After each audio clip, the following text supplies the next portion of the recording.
Greetings, I am Herbert Erpaderp, and today I'm going to build this Object 279. This is a 72nd scale kit from Takom, and it can be used to build two of these very strange and interesting looking tanks, either as Object 279 or Object 279M. I couldn't tell you the difference between the two, probably mostly the gun. It also comes with a figure. And are you going to build that, Herbert? Please insert the sound of crickets chirping here. Inside the box we find, well, there's a bit less in here than I was actually expecting. Not that that's a bad thing, of course. The sprues are quite nice. They're very neat and crisp looking. I haven't built that many Takom kits myself, but I do understand that they are quite often like this. And by like this, I mean very nice.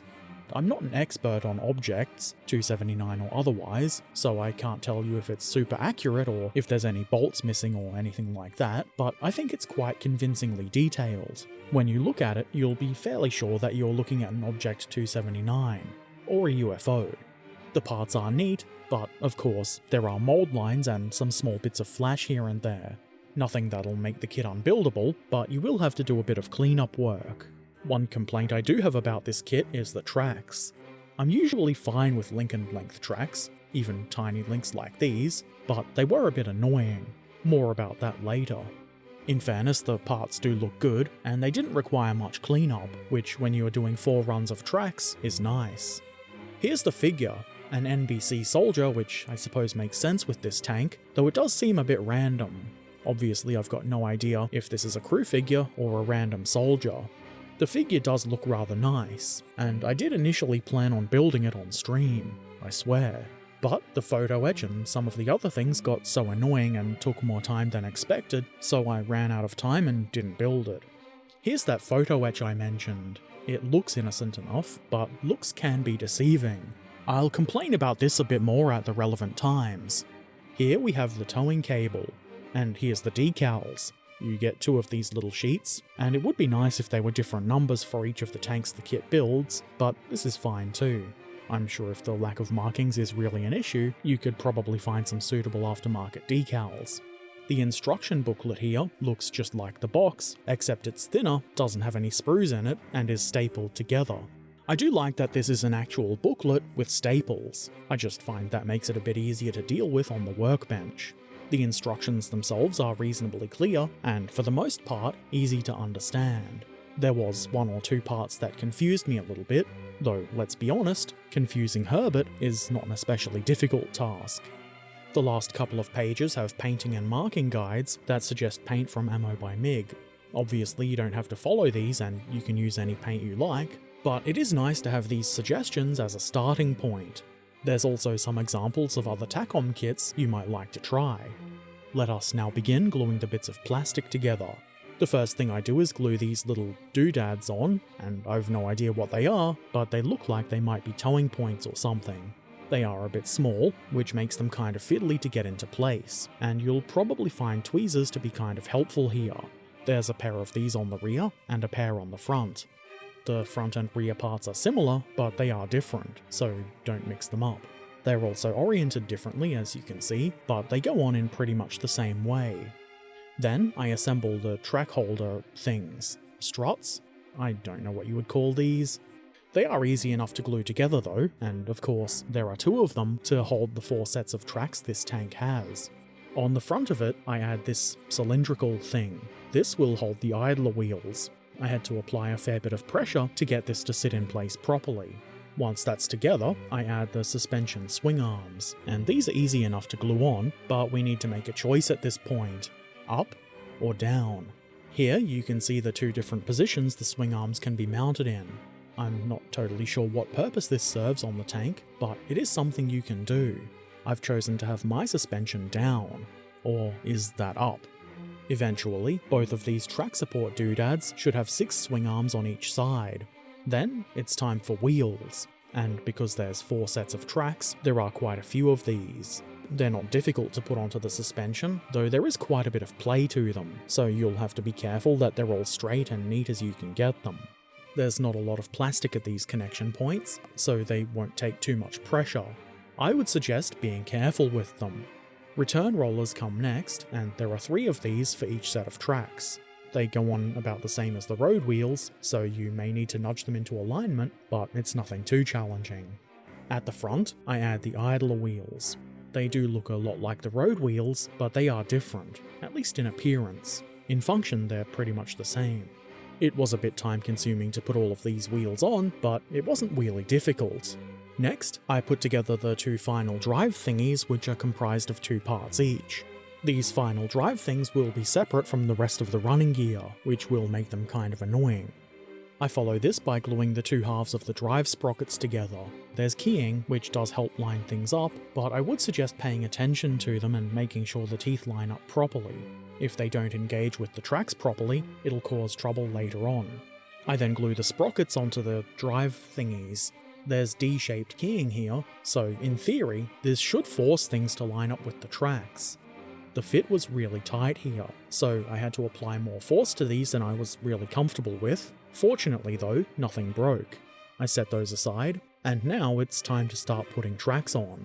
I started by gluing the bottom length of track into place. There isn't anything to help you get these into the right position, so you've got to eyeball it and try to get it as close to where the instructions show. This is kind of tricky, and the positioning of this part will definitely affect the rest of the tracks going forward. Next, there's a single link, and then a short length of track up to the idler wheel, and then we need to add a bunch of individual links around the idler wheel. I thought it would make sense and be kind of easy to join all of the links I needed together and then put them onto the idler wheel. In theory, it makes sense and seems like a good idea. In reality though, it was fiddly and annoying.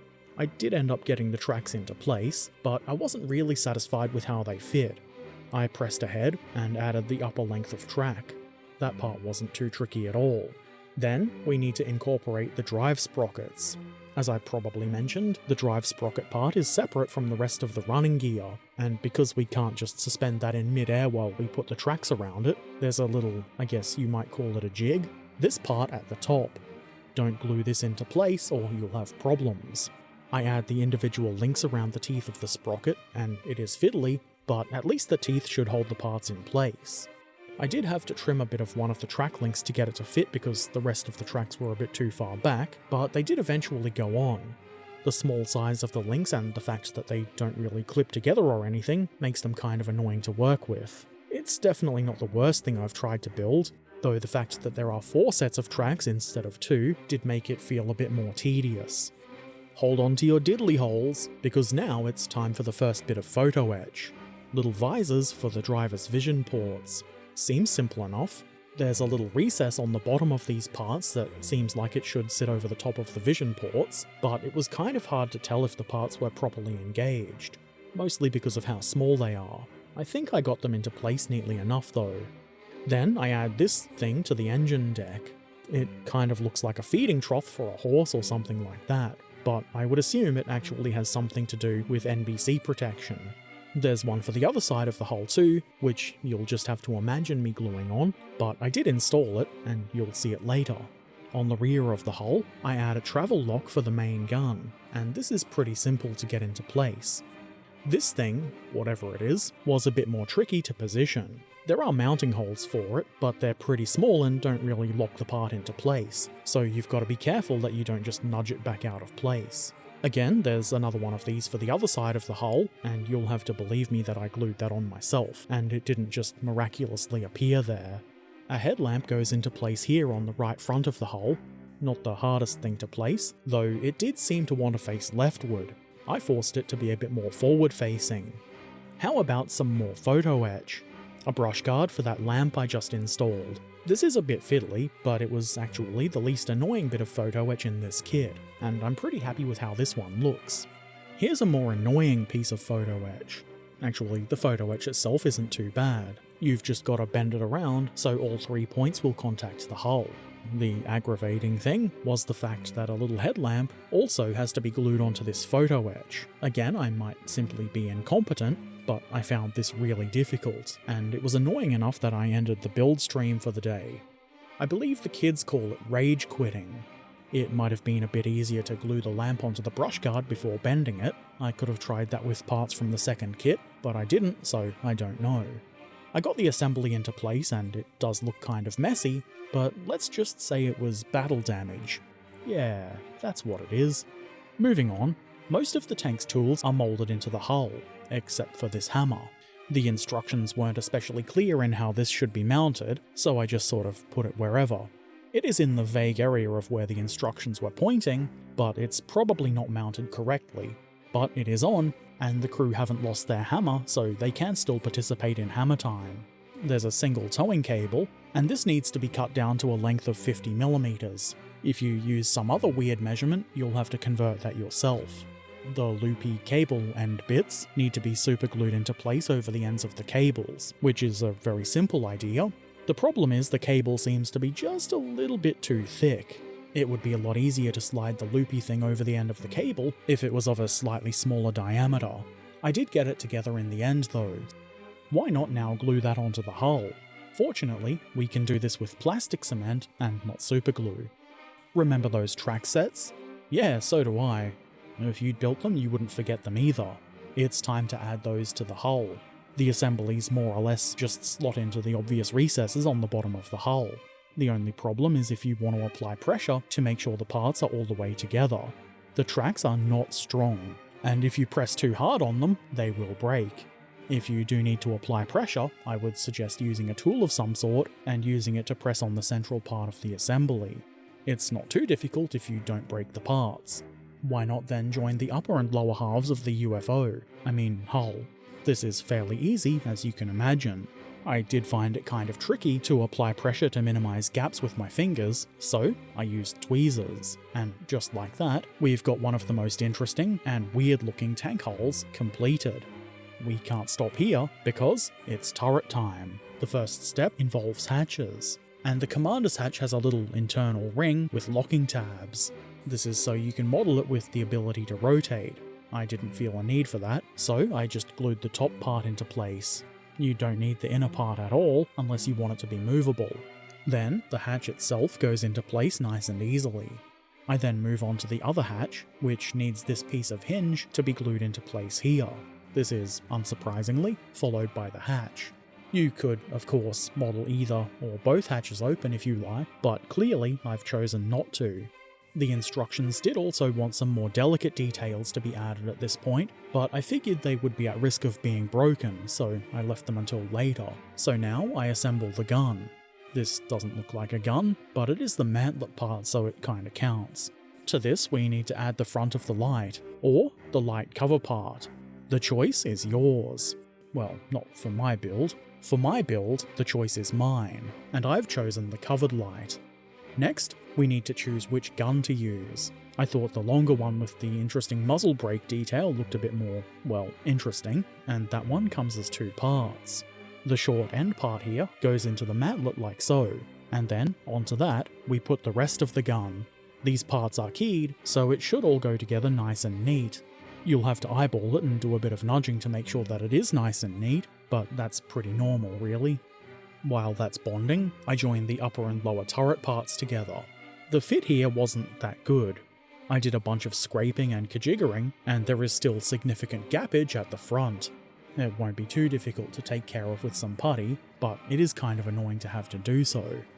The gun probably should be sandwiched between the two turret parts when they're being put together, but that seemed like it would have made it a bit more difficult to press the parts together to eliminate those gaps. The gun only has one mounting pin, so it's not too hard to kajigger it into place like I've done, and again, I make sure that it's lined up how I want it. And then, it's time to add some more of those fiddly details, like this machine gun. It's pretty simple to get this into the little round mounting hole. Then, another piece of photo etch. I've no idea what this is, but it needed a bit of a bend in it, and I think I've done that correctly. Once it's bent, it goes on here, ready to do whatever it is that it does. Above that goes a little kind of L-shaped doodad, which I assume forms part of the gun side or maybe some kind of imaging equipment. On the other side, you can see an incorrectly installed part. Herbert making a mistake? Say it ain't so! But now I'm installing the correct but similar looking part, and I've got no idea what it is. It's a thing. There are 4 hand railings that go around the turret, presumably for the crew to hold onto as the turret spins round and round. You've got to do something to entertain yourself out in the field. There are also 3, I assume, lifting hooks. These are small, which does make them fiddly, but it's not too difficult to get them into the correct locations. There should also be a small lamp that goes in front of the commander's cupola, but the photo etch involved looked kind of annoying. So I decided to save myself the stress of trying to build it. So now it's time for external fuel tanks, and just to be different, these aren't the barrels you might expect to see on earlier Soviet tanks. That does make them look a bit more interesting though. It also made them a bit more fiddly to put together. Then we add this, whatever it is, which gets mounted vertically on the rear of the hull. Then, the fuel tanks go on the rear like so. There are recesses that link in with the rectangles on the inside of the fuel tanks, so it's pretty easy to get these positioned. That recess does mean it might look a bit weird if you choose to omit the tanks, and I've got no idea if these were even removable, but it would make sense that they are. Anyway, that's it. That's all the gluing we need to do, and we can join the turret to the hull. Or so I thought. It does go on most of the way, and maybe if I applied more pressure it would have popped down into place, but I was pretty convinced something would break before that happened. I spent a bit of time cutting and filing and scraping, and got it to fit. So the Object 279 in 72nd scale by Takom is now completed. It's a really cool and interesting looking tank, that much is obvious, and the model does look pretty good. I would be lying though if I said I totally enjoyed the build. For the most part it was good and fun, and things fit together reasonably well. Notable exceptions being the mess at the front of the turret, and the turret itself not going into place properly. The tracks being as obnoxious as they were, combined with the photo etch, especially that lamp mounted onto the brush guard on the left of the tank, diminished my fun just a little bit, to the point that I didn't want to build the second tank the kit can make, and where I decided to leave that one lamp off. I did actually intend to add that commander's hatch lamp when I fixed the turret so that it would fit, but I forgot. I got to this point in making the video and remembered, and I just don't care to put it on. Maybe it was blown off in a fight, or maybe it was stolen by no good nicks. If you don't like it, you can always build your own Object 279 with the lamp installed. Overall it is a pretty good kit, and if it didn't look as good as it does, I probably wouldn't have finished it. That said, I do recommend it, but only if you're willing to deal with the photo etch and about 7,000 tracks. I do believe Takom makes this in 35th scale, and I don't know how similar to this kit it is, but I would imagine at least the tracks would be a bit less irritating to deal with in a bigger scale, so maybe one day I'll check that out. Maybe I'm waffling now. Anyway, I don't regret building this kit, it's just that it wasn't one of my favourite builds. That said, I would like to build and maybe paint the soldier figure that came with this kit. Not right away, but one day. It does seem like it would be a fun little project to do. If you have any questions or comments, feel free to put them in the comment section below. If you want to watch me build kits like this one live on stream, and maybe have a sensible chuckle at my struggles with photo etch, why not drop by my Twitch channel and give me a follow? The link is in the description below. Be sure to subscribe here on YouTube for more of whatever this is, and if you'd like to see my videos a bit early before there's any ads, consider becoming a patron. You can also take part in polls and things like that. You can find links to Patreon and all of my other things like Discord and social media in the description below. Take care of yourselves, be excellent to each other, and thanks for watching. Farewell.